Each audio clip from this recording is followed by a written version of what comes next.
Assalamualaikum warahmatullahi wabarakatuh. Izin memperkenalkan diri, nama Akmal Khairunisa, Prodi Akuntansi Perpajakan kelas 1A. Di sini saya akan menjelaskan tentang jurnal penutup dan neraca saldo setelah penutupan. Jurnal penutup. Jurnal penutup adalah jurnal yang dibuat pada akhir periode akuntansi untuk mentransfer akun sementara ke akun permanen. Akun-akun perantara tersebut meliputi penjualan, pembelian, pendapatan, beban, dan price. Jurnal penutup dibuat setiap akhir periode secara otomatis setelah penyusunan laporan keuangan tanpa membutuhkan bukti transaksi. Akibat penutupan ini, saldo akun-akun tersebut akan menjadi 0 pada awal periode akuntansi. Akun-akun yang ditutup adalah akun nominal dan akun pembantu modal. Yang termasuk sebagai akun nominal adalah pendapatan dan beban, sedangkan akun pembantu modal ada price dan ikhtisar laba rugi. Setelah jurnal penutup diposting ke setiap akun, maka yang tersisa adalah perkiraan real, yakni aset, liabilitas, dan ekuitas.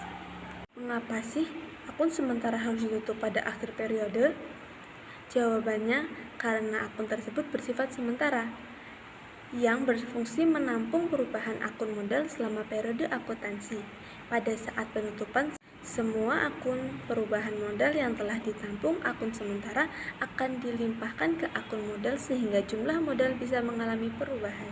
Adapun fungsi dan tujuan pembuatan jurnal penutup, yakni menutup saldo yang terdapat pada semua perkiraan sementara sehingga perkiraan tersebut menjadi 0.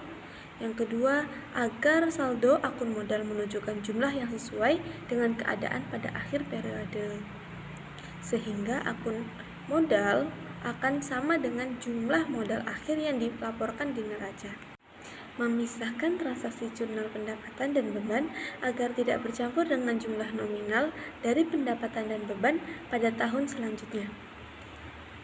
Yang keempat, menyajikan neraca awal periode berikutnya setelah dilakukan penutupan buku, mempermudah ketika dilaksanakan pemeriksaan, karena telah dilakukan pemisahan transaksi yang terjadi pada periode sekarang dengan transaksi pada periode akuntansi selanjutnya.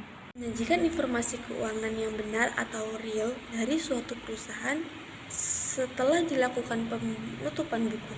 Akun yang sesuai terdiri atas harta, kewajiban, dan ekuitas. Akun-akun yang memerlukan jurnal penutup yakni akun pendapatan, akun beban, ikhtisar laba rugi, dan akun price.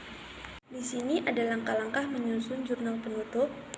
Yang pertama, menutup sisi kredit pada kolom laba rugi yang merupakan komponen pendapatan. Lalu ada juga menutup sisi debit pada kolom laba rugi yang merupakan komponen beban. Menutup laba rugi yang diperoleh perusahaan dengan akun tanding yakni modal. Apabila laba, maka ikhtisar laba ruginya berada di debit, dan jika rugi, ikhtisar laba ruginya berada di kredit. Lalu, menutup akun price dengan akun tanding modal. Modalnya ada di debit dan price-nya ada di kredit. Neraca saldo setelah penutupan. Neraca saldo setelah penutupan disusun untuk memastikan keseimbangan akun-akun buku besar kelompok akun real yakni aktiva, kewajiban, dan ekuitas atau modal.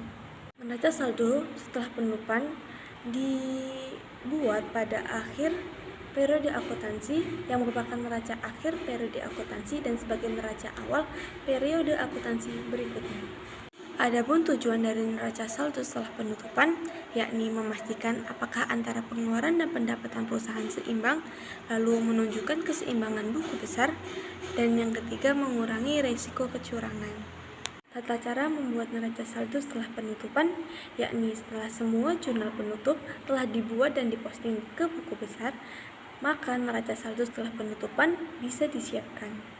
Adapun lagi tujuan dari neraca saldo ini adalah untuk memperhatikan keseimbangan saldo-saldo dan akun permanen yang akan dibawa ke periode akuntansi berikutnya. Karena semua akun temporer atau akun nominal yang memiliki saldo 0, maka neraca saldo setelah penutupan akan berisikan saldo akun permanen, yaitu akun yang ada di neraca.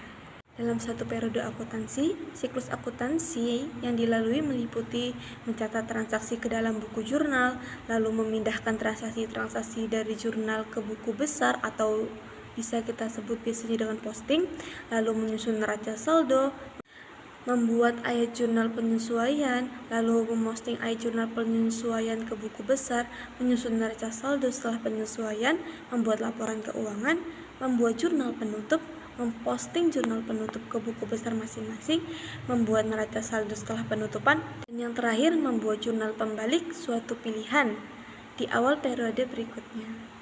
Di sini juga ada beberapa contoh dari neraca saldo setelah penutupan.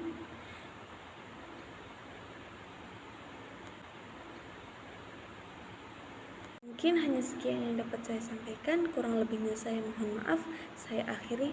Wallahul muwaffiq ila aqwamit thoriq.